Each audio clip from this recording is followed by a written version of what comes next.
Hello সবাইকে সুপ্রভাত। আমি রূপসা চলে এসেছি একটা নতুন ব্লগ নিয়ে। আজকে একটা সুন্দর সকাল দিয়ে শুরু করলাম। তো আমরা এসেছি আগের দিন দেখলেই দেশের বাড়িতে। আর এই দেখো মামি দিদি সকাল সকাল চাল বাসছে, আর এদিকে বসিয়ে দিয়েছি গরম জল, কারণ ছোট দাদুর বাড়িতে আজকে আছে পুজো। আজকে ঠাকুর আসবে, ঘর তুলতে যাব, অনেক কাজ, তাই তাড়াতাড়ি সবাই চান করে নেবো। আর এখানে বসিয়ে দিয়েছি চা। আমি আর মামা দাদু খাবো তাই, আর সবার তো খাওয়া হয়েই গেছিলো। আমি আর মামা দাদু আরেকবার খেয়ে নেবো চা। এই যে চাটাকে নিয়ে এখন যাচ্ছি মামা দাদুর কাছে, কারণ মামি দিদা গেছে এখন স্নান করতে, তাই মামি দিদার ডিউটি মামা দাদু করছে। এই দেখো চাল বাসছে কত মনোযোগ দিয়ে, দেখেছো? এক একটা করে বেছে দিচ্ছে কাকর। আর এই দিকে আমাদের ফুল হয়েছে, গাঁদা ফুল বাগানে আর কি। আমিও তাই এখানেই বসে একটু চা খেয়ে নিচ্ছিলাম এই সুন্দর রোদটাকে পোয়াতে পোয়াতে। তুমি বিস্কুট খাবে? জিজ্ঞেস করছি চা শেষ? তো ওখান থেকে আমি আর আরেকটা আমার পাশে একটা বোন হয়, মেনলি ও আমার মাসি হয় সম্পর্কে, কিন্তু ছোট যেহেতু তাই বোন বলি। এই দেখো মাঠে এখনো কুয়াশা, ধানগুলো কাটা হয়েছে বলে একটু ঘুরে গেলাম। এখন স্নান হয়ে গেছে, এখন যাব হাটের উপর। হাটের উপর চলে এসেছি। মায়েরা আসলে একটু পান খাচ্ছিল বলে আমিও বায়না করলাম যে আমাকে একটু মিষ্টি পান দিতেই পারতে, কিন্তু দিল না, চলে গেল। এখন চলে এসছে বাজনাওয়ালারা। তো ঠাকুর চলে এসেছিল, তাই বাজনাওয়ালাদেরকে নিয়ে এখন যাচ্ছে ছোট দাদুর বাড়ির দিকে। সবাই নাচ গান মজা হই হুল্লোড় করতে করতে।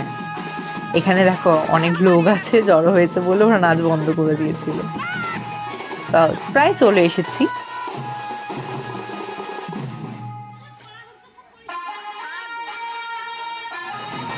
অবশেষে বাড়ি পৌঁছালাম। এইবার হচ্ছে বরণের প্রস্তুতি।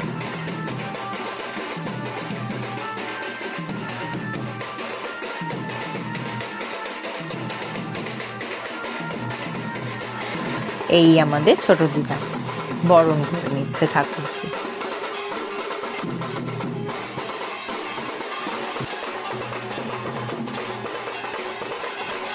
সবাই মিলে এখানে প্রণাম করে নিচ্ছিলাম, তারপর যাব ঘট তুলতে।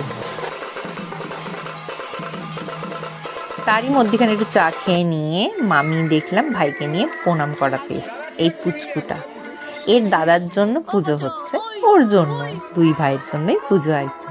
দেখো কি কিউট। এখন যাচ্ছি আমরা ঘর তুলতে। পুজো হবে যেহেতু ঘর তুলতে যাব না সেটা তো হবে না। সবাই নাচ গান হই হুল্লোড় করতে করতে প্রায় পৌঁছেই গেছি আমাদের বুড়ো শিব মন্দির।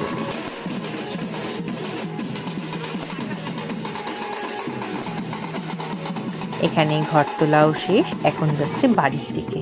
আমাদের এখানে এরকম মাথায় করে আগুন নিয়ে আসতে হয় ধুনুর জুইতে। তো মামা নিয়ে এলো, আর এদিকে দিদা বরণ করে নিচ্ছে আরেকবার ঘর তোলার পর। আর এখানে কীর্তনের দল চলে এসেছে।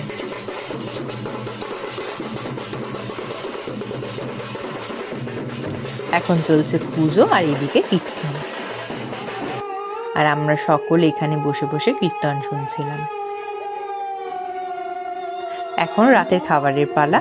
দিয়েছে অন্ন, 5 মেশালির তরকারি আর ডাল। তো আজকের দিনটা এরভাবেই কাটালাম।